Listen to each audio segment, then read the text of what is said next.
நான் மேடைக்கு மேடை சாதனை திட்டங்களை புள்ளி விவரங்களோடு சொல்றேன்ல.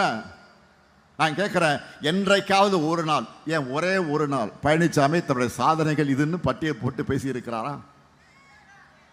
என்றைக்காவது ஒரே ஒரு நாள் சொல்றதுக்கு சாதனை ஏதாவது பழனிசாமி கிட்ட இருக்கா? இல்ல. அதனாலதான் அவருடைய பேச்சு என்பது, அவருடைய முழு பேச்சு என்பது முழுக்க முழுக்க பொய்களும் அவதூறுகளும் நிறைஞ்சிருக்கு. அவர் மட்டுமா? அவருடைய எஜமானர்களாக இருக்கக்கூடியவங்க பாஜக கூட எதுவும் சொல்ல முடியல.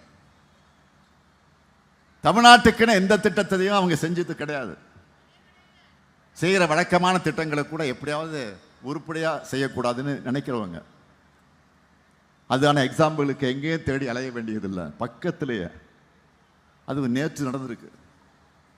சிதம்பரம் பக்கத்தில் கொள்ளாற்றுக்கு முன்னாடி தேசிய நெடுஞ்சாலையில் 6433 கோடி ரூபாயில் புதுசாக கட்டியிருக்கக்கூடிய மேம்பாலம் திடீர்னு உள்வாங்கியிருக்கு. இதுதான் பாஜக திட்டங்களுடைய குவாலிட்டி. இதனால தான் அவங்க சொல்லிக்கொள்ள சாதனைகள் எதுவும் இல்லை. முன்னேறி எப்படி போகுதோ பின்னேறும் அப்படியே தான் போகும். தரந்தாண்டு கொச்சைப்படுத்தி பேசுறது பழனிசாமி கோவுக்கு புதுசு இல்ல. ஏற்கனவே லிப்ஸ்டிக் பஸ்ன்னு சொன்னார் பழனிசாமி. அவர் கூட இருக்கக்கூடிய அறவேக்காடுகள் சும்மா இருப்பாங்க. CV சண்முகம், MR விஜயபாஸ்கர், திண்டுக்கல் சீனிவாசன், இவங்க பேசுனதெல்லாம் திரும்ப சொல்றதுக்கு கூட நான் கூசுது. பெண்களை ஈடுபடுத்தக்கூடிய RSS சங்கி கூட்டமா அதிமுக மாறி இருக்கு. இப்போ அதிமுக அல்லது அமித்ஷா அதிமுகவாக மாறி இருக்கு.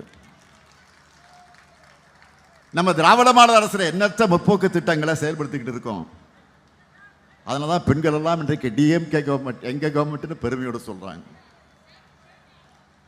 உங்க உரிமை தொகை தடுக்கணும்னு யார் நினைச்சாலும் அந்த சதி திட்டம் தோன்றும் போதே அதை உடைப்பான் இந்த ஸ்டாலின். அதற்கு சாட்சி தான் February 13.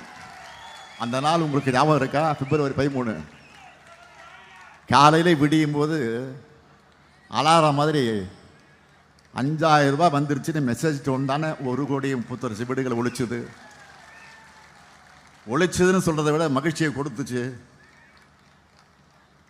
நல்லவங்களுக்கு மகிழ்ச்சியை கொடுத்துச்சு. தமிழ்நாட்டை நாசப்படுத்த நினைக்கிறவங்களோட நிம்மதியை கெடுத்துச்சு. இப்போ பழனிசாமி காப்பி அடிச்சு அந்த உரிமை தொகை உயர்த்துவோன்னு சொல்லியிருக்கிறார். துரோகத்தின் முழு உருவமான பழனிசாமி அவர்களை ஏற்கனவே கடந்த தேர்தலே உங்களுடைய பொய் வாக்குறுதிகள் நம்பாம மக்கள் உங்களை புறக்கணிச்சுட்டாங்க. இப்போ உரிமை தொகை வாங்குற பெண்களை கொச்சைப்படுத்தி எந்த முகத்தை வச்சுக்கிட்டு புது வாக்குறுதியை கொடுக்குறீங்க? சில நாட்களுக்கு முன்னாடி அதிமுகவோட 10 ஆண்டுகள் ஆட்சியில் தேர்தல் அறிக்கையில் சொன்னதையெல்லாம் நிறைவேற்றலன்னு சொன்னேன்னு அதுக்கு இதுவரைக்கும் பதில் சொன்னீங்களா? ஆனால் நான் சொன்னதையெல்லாம் செஞ்சு முடிச்சு தமிழ்நாட்டில் அடுத்த கட்ட வளர்ச்சிக்கு சூப்பர் ஸ்டாரை நான் களத்தில் இறக்கி இருக்கிறேன். அதுதான் இந்த தேர்தல் அறிக்கை. சூப்பர் ஸ்டார் யாருன்னு கேட்டா சின்ன குழந்தை சொல்லும், இந்த தேர்தல் அறிக்கையும் சொல்லும்.